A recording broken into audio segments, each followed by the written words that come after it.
OS Hoje, a gente conecta você com a notícia.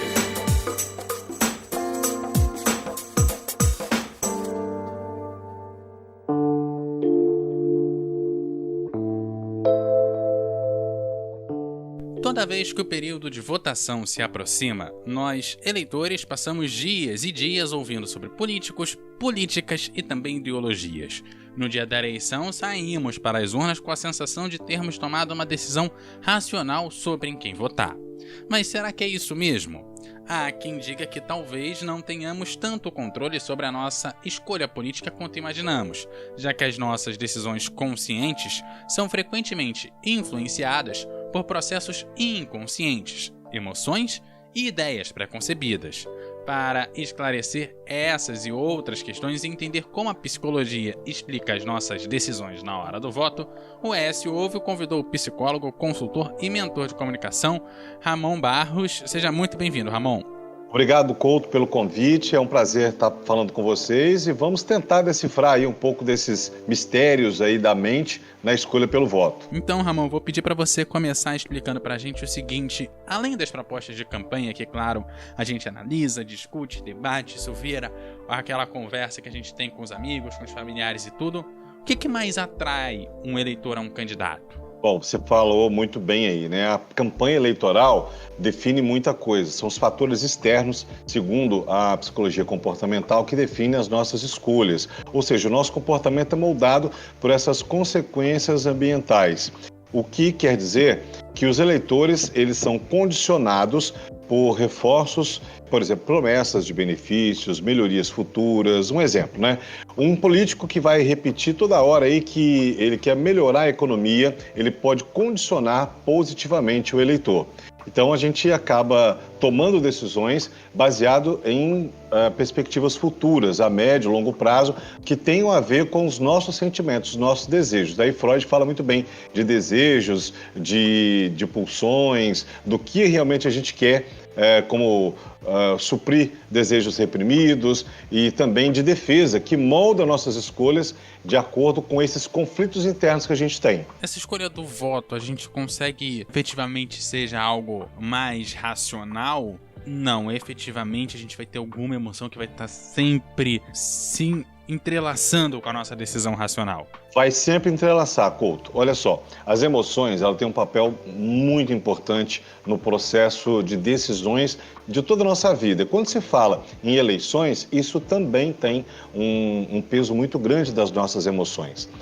As nossas emoções, elas são geralmente influenciadas, chamado sistema 1, que é rápido, emocional, muito mais do que pelo sistema 2, que é mais racional e analítico. Então, a gente tende a tomar decisões pela emoção. Então, tem até uma frase antiga que fala assim: não tome decisões nem muito alegre, nem muito triste, porque a decisão é eterna e o sentimento, a emoção é temporária. Não sei se você já ouviu isso, né, Couto? A ideia é que, por exemplo, sentimentos como medo, esperança, raiva podem se sobrepor à lógica na hora de votar. Por isso que você vê muita campanha e alguns políticos usarem muito das emoções, explorar essas emoções, gerar medo, gerar dúvida, para que a gente tenha uma resposta mais rápida e instintiva na hora de escolher nosso voto. E geralmente isso é feito no finalzinho da campanha, é tudo uma estratégia política. Então a gente precisa ficar de olho para tomar uma decisão baseada principalmente na racionalidade. E aí tem umas dicas também,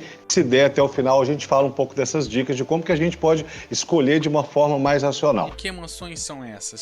É uma emoção puramente Você falou um pouco do medo, mas aí onde que entra esse medo? Esse medo não pode estar relacionado a alguma coisa racional, por exemplo, o medo de perder um emprego pode me fazer votar num candidato, então de repente se eu acho que um vai fazer com que tenha menos emprego, eu vote no concorrente, porque isso a princípio aparenta ser uma decisão racional, afinal de contas eu estou defendendo o que cai no meu bolso no final do mês. Segundo a psicologia, foi muito afirmado, comprovado pelo psicólogo Paul Ekman, americano, a gente tem as emoções básicas que são medo, nojo, raiva, surpresa, tristeza e alegria. Então, quando você provoca uma dessas emoções, isso é básico, todo ser humano vai ter em qualquer lugar do mundo.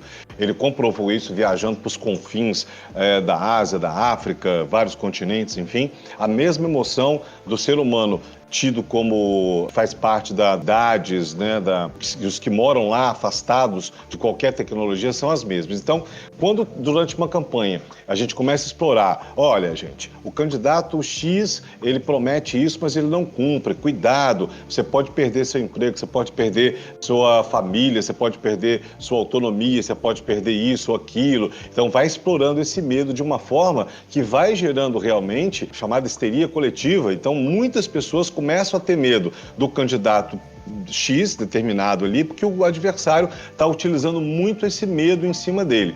Por outro lado, o candidato que está sendo atacado, ele pode se defender gerando alegria, gerando tranquilidade, gerando calma, gerando paz, podendo ou não ganhar, né, do adversário, gerando as emoções que se contrapõem aí às emoções negativas. Porém, nem tudo é tão tranquilo assim, né? Porém, vai depender muito das nossas experiências pessoais. Toda a nossa construção, todo o nosso comportamento é construído desde quando a gente está no útero da nossa mãe até a nossa adolescência, vida adulta. Então, as experiências que eu tive também podem interferir muito. Um exemplo, vamos supor que uma pessoa tenha sido reprimida na infância com a sua comunicação. Ela não consegue se expressar, ela não consegue falar, ela tem dificuldade em se expressar. Provavelmente ela terá uma tendência a reprimir seu descontentamento com alguma coisa e pode tomar uma decisão baseada na maioria. Bom, se todo mundo... Isso não é uma regra, tá, Couto? Mas eu estou dando um exemplo aqui básico de como uma experiência vivida na infância poderia interferir na nossa escolha da adolescência ou da idade adulta. Ou da mesma forma, uma pessoa que foi bem estimulada, foi muito, digamos assim, instigada a conversar, a perguntar, a pesquisar, a estudar. Pode ser que ela tenha uma visão muito mais crítica dos seus candidatos e procure ver se realmente o que ele está falando é verdade, a vida pregressa e etc. Mas a gente vê pelas tendências que não é todo mundo que faz isso. Não chega a ser talvez uma metade da população, mas a tendência é que seja um número menor, uma parcela menor da população que vai pesquisar mesmo a vida pregressa daquele candidato. Costuma-se dizer, é um jargão que se usa muito, né, que brasileiro tem memória curta, né, Couto? Exatamente, e aí você comentou dessa decisão da maioria.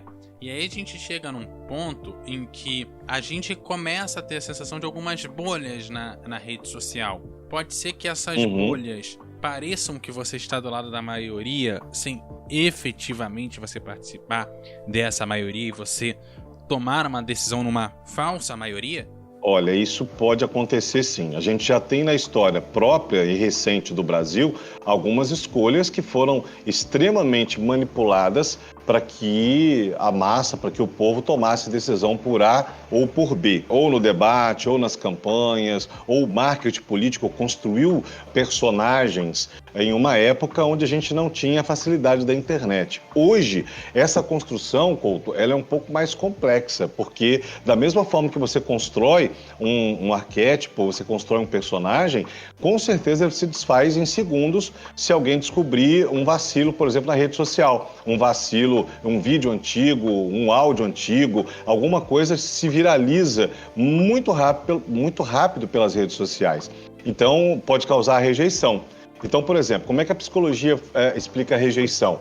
É a aversão psicológica, que tem na teoria da dissonância cognitiva, quando uma informação nova contradiz as crenças pré-existentes do eleitor. E aí há um desconforto mental muito grande. Tendência para reduzir essa dissonância, o eleitor tende a rejeitar o candidato ou o partido, mesmo que as suas propostas sejam racionais e benéficas, ou seja, ele também pode ser levado pela maioria a tomar uma decisão que não está baseada exatamente na racionalidade, mas nas emoções, porque ele já tem uma crença limitante, ele já tem uma crença dele que vai se contrapor aí ao que o candidato está dizendo e oferecendo, por exemplo. Parece um pouco complexo quando a gente fala de ciência, mas não é comportamento. Muito simples. Tudo eu vou pegar um exemplo, Couto, de uma criança, um bebê. O bebê está engatinhando na sala e de repente ele vê uma barata passando. Um bebê,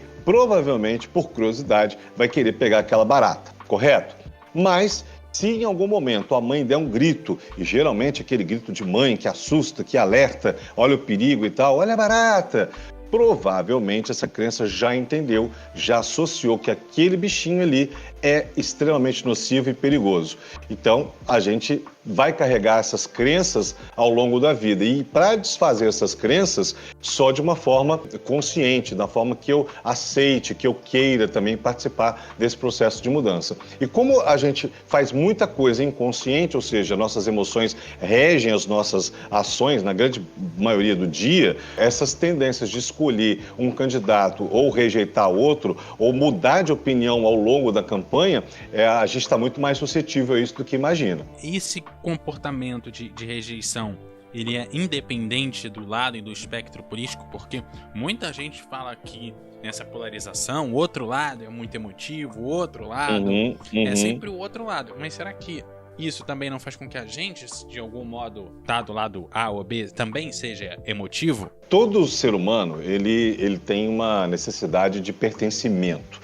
Ou a gente quer pertencer a um clube, a uma igreja, a um partido político. A gente precisa dessa participação em alguns nichos. Então, quando a gente teve esse exemplo aí da polarização, não só no Brasil, mas no mundo todo, ela se refere à capacidade de diferenciar entre estímulos diferentes e responder de acordo em contextos políticos. Isso pode significar, por exemplo, que as pessoas aprendem a discriminar entre diferentes ideologias ou grupos sociais, vendo um grupo como certo e outro como errado. Mas essa generalização, ela vai ocorrer quando um comportamento aprendido em uma situação é aplicado a outras, levando respostas extremistas em diferentes contextos. Então, por exemplo, Couto, se eu, por exemplo, gosto muito de doce e participo de um grupo que adora doce, a gente come doce com frequência, a gente adora inventar receitas com doce, a gente aprendeu desde pequeno e foi reforçado positivamente que doce é bom, doce é gostoso, doce traz prazer, doce traz bem-estar. Então, eu vou ter muito mais resistência a mudar de opinião. E eu vou achar que quem come salgado está errado, que não come doce. Se, ora, você gosta de salgado, você odeia o doce. Então eu vou também começar a atacar muito quem gosta do salgado, porque o doce é o melhor que tem. É aquilo, se você não gosta de um bolo de chocolate com granulado em cima, alguma coisa de ruim essa pessoa tem. Exatamente. Agora, se a gente faz parte de um grupo, de uma criação, filosofia mais equilibrada, digamos assim, onde eu gosto do bolo de chocolate com granulado, mas, eventualmente, eu como um pastel de feira, porque é legal, é divertido, beleza, eu tenho mais facilidade para mudar de opinião, eu tenho mais facilidade para que as minhas decisões sejam mais racionais. Agora, se eu só gosto de bolo de chocolate com granulado e não abro mão disso e tem que ser esse bolo, eu vou até o fim da minha vida dizendo que esse bolo é o melhor sabor da minha vida. Vou te dar um exemplo que aconteceu agora recentemente. Um determinado cidadão, ele começou a tomar um medicamento que está muito em moda, um medicamento psiquiátrico, ok, Couto? A gente não vai falar aqui, é questão de não propagar aí o nome comercial. Mas ele cismou de misturar esse medicamento com uma bebida alcoólica. E ele surtou radicalmente. Na entrevista, ele disse para a repórter o seguinte: olha, depois de tudo que você passou, você vai continuar tomando tal medicamento? Ele disse, sim, até o final da minha vida, porque ele me dá bem-estar. Ou seja, nem a experiência negativa que ele teve fez com que ele mudasse de ideia, porque ele está priorizando o bem-estar, ou seja, o reforço ali para ele foi um reforço positivo para o bem-estar dele. Então a gente tem essa tendência a insistir em algo que talvez não esteja tão bom, mas é mais confortável. E o nosso cérebro, Couto, ele é acostumado, ele não foi preparado para grandes mudanças. Tanto que quando você vai mudar de casa, vai mudar de emprego, mudar de estado civil, esse desconforto todo gera um medo danado. Vai mudar de país, vai mudar de estado, porque a tendência nossa e isso foi muito bem explicado por Darwin, por exemplo, pelas teorias de evolução do ser humano, não as mentalistas, que a tendência é que a gente acostume com o que está ruim, mesmo incomodando, mas eu estou acostumado com o que está ruim, então eu vou ficar nesse lado mesmo do barco, entendeu? John Kroninsky, né, que é professor de ciência política da universidade lá de Stanford, nos Estados Unidos, ele afirmou que a rejeição é um motivo muito mais forte para levar uma pessoa às urnas. Você concorda com essa afirmação? Só pela rejeição ao candidato eu votaria no candidato oponente? Sim, claro, porque vamos usar um exemplo para que as pessoas entendam, muito simples, né? E tem até no senso comum uma frase que a gente ouve muito: meu santo não bateu com o de fulano. Você já ouviu isso, Couto? A gente ouve direto, né? E normalmente a meu gente santo ainda não diz bateu. que a pessoa tem razão, que se não bateu deve ter alguma coisa errada.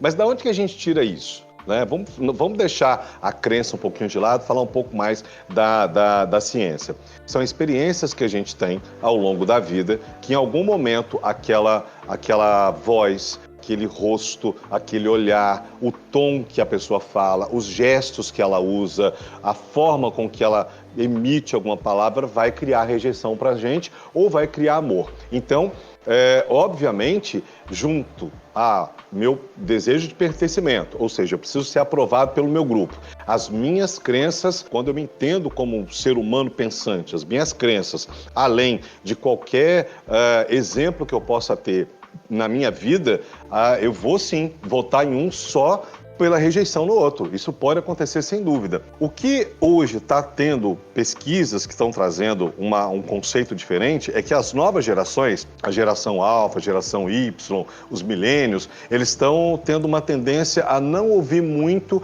a influência dos mais velhos. Há umas pesquisas dizendo que há uma tendência dessas gerações mais novas não ouvir muito aí os mais velhos, tomarem as próprias decisões baseadas nas suas experiências e nas suas escolhas, nos seus gostos. Isso também pode, talvez, num futuro breve ali, mudar bastante a nossa perspectiva a nível de ciência sobre as escolhas do ser humano. Então, você vê que o mundo híbrido, vamos falar rapidamente aí do que a pandemia causou, da gente buscar logo aí o home office, que hoje as pessoas querem trabalhar muito mais em home office, por exemplo. Dá para se fazer tudo de casa, ou boa parte dos trabalhos dá para se fazer de casa, mas é uma tendência, se ganhou muito corpo porque as pessoas comprovaram que isso é possível. E, obviamente, é muito mais confortável ficar em casa do que sair. Olha o cérebro falando de novo, o cérebro primitivo falando de novo, mas quer ficar em casa, quietinho, né? Eu estou aqui, pelo celular resolvo, pelo notebook eu resolvo. Então, assim, a nossa, digamos, tendência a se acostumar, a nossa tendência a buscar o mais confortável sempre vai ser muito maior, muito maior. Ainda tem uma outra coisa também, Couto, se eu puder comentar aqui: a influência do ambiente da sociedade desempenha um papel crucial na formação e manutenção dessas atitudes e comportamentos. Ele pode ser visto sobre a ótica da psicologia comportamental como resultado de um complexo processo de aprendizagem, onde os comportamentos extremos são reforçados por consequências percebidas como positivas ou respostas a estímulos aversivos. Foi mais ou menos baseado na sua pergunta. Então, por exemplo, se eu ataco o candidato Y e o Couto me parabeniza, o Couto é meu amigo, o Couto é meu parceiro, então isso é um reforço que eu vou ter, que eu estou no caminho certo. Ou seja, as pessoas muito próximas vão me dar esse reforço de que eu estou no caminho certo. E aí você vê como que muitas famílias brigaram por ter opiniões políticas e ideológicas totalmente diferentes, né, Couto? Hoje você vê aí famílias tentando se reconstruir desde essa polarização por causa de brigas políticas aí, que na verdade não levam a nada, porque pai é pai, vai ser sempre pai, mãe é mãe, irmão é irmão, e a gente tem que se ajudar enquanto família, enquanto matilha, enquanto bando, né? E aí a afinidade, então, ela é um sentimento muito mais frágil que a rejeição, no final das contas. É muito mais fácil eu me sentir traído por um candidato que antes eu era mais chegado do que perder uma rejeição a um candidato. O sentimento de traição o sentimento de frustração, ele dói muito. A dor da traição, para que todo mundo tenha ideia, todo mundo está nos ouvindo agora, Couto, no mesmo local do cérebro da dor física. Então, quando uma pessoa é traída, seja por um amor, por um amigo, por um colega de trabalho, essa dor interna vai agir lá no cérebro, na mesma área da dor física. Então, assim, o impacto é muito grande, o impacto físico e psicológico é muito grande. Então, a tendência com que eu crie repulsa daquilo que me traiu, daquela pessoa que me traiu, ou traiu a minha confiança, traiu o meu voto, traiu o que eu esperava que ele fizesse, que ele tanto prometeu e que eu acreditava muito naquilo, realmente eu vou purgar ele pelo resto da vida, eu vou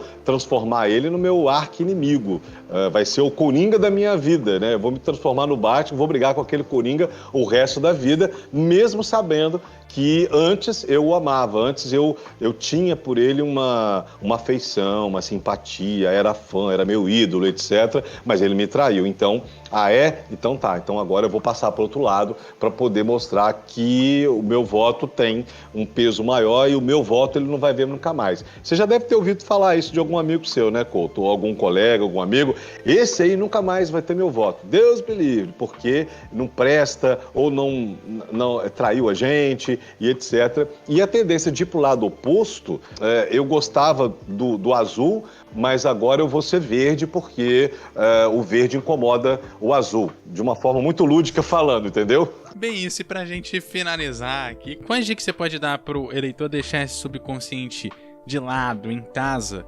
e votar com opiniões mais racionais? Algumas dicas básicas aí. Por exemplo, as campanhas eleitorais, as campanhas de rádio, televisão, agora internet, elas utilizam muitas técnicas da prova social, né? Então, por exemplo, o Couto é candidato. Aí usa uma pessoa falando, olha, eu conheço o Couto é um grande comunicador, um grande jornalista, ele realmente vai fazer muito pela classe de jornalistas, o Couto é o cara que eu votaria, sempre vou votar e falo para todo mundo votar no Couto, beleza? Ok.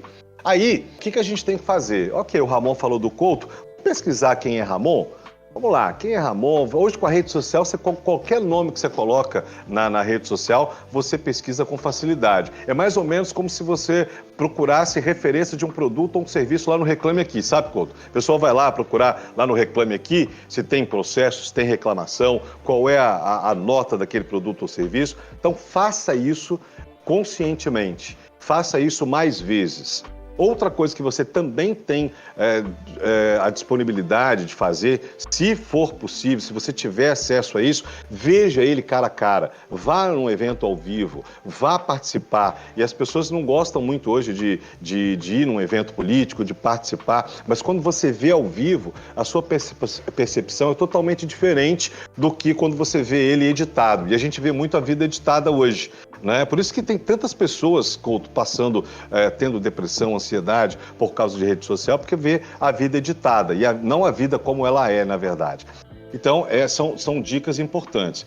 E uma dica que eu acho que é sensacional, eu acho que é uma dica muito especial, é você realmente buscar alguém que seja o mais transparente possível, o mais verdadeiro possível. Como? Quando a pessoa, por exemplo, assume um próprio erro. Ela olha, eu errei em tal época e assumo que eu errei, mas agora eu quero fazer certo. Então, quando a pessoa também tem essa hombridade, tem essa transparência, essa honestidade com o eleitor, a chance dele mentir é um pouco menor.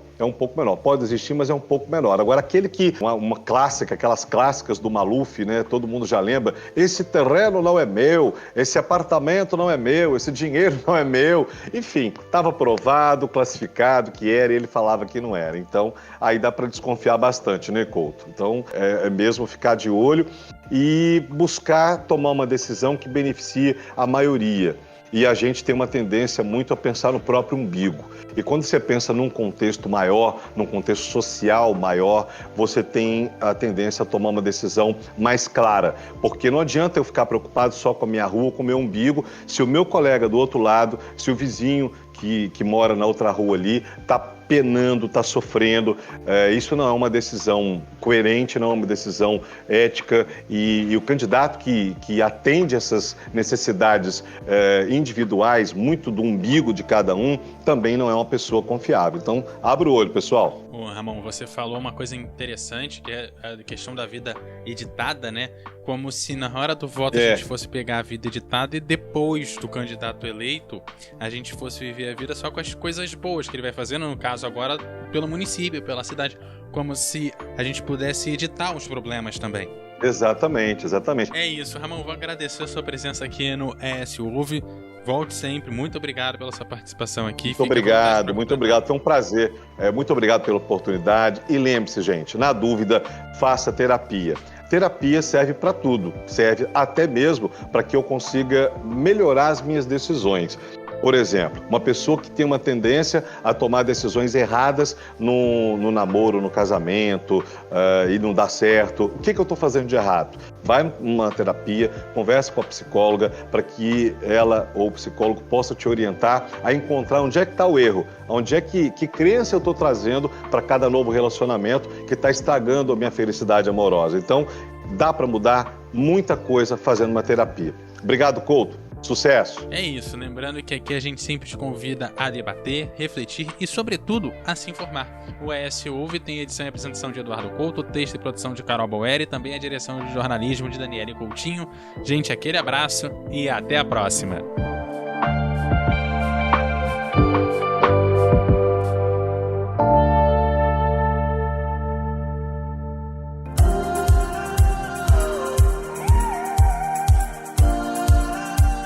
Deixe seus comentários no eshoje.com.br. É lá que você se mantém informado toda semana. Nos siga nas redes sociais e no nosso canal do YouTube, @ESHoje.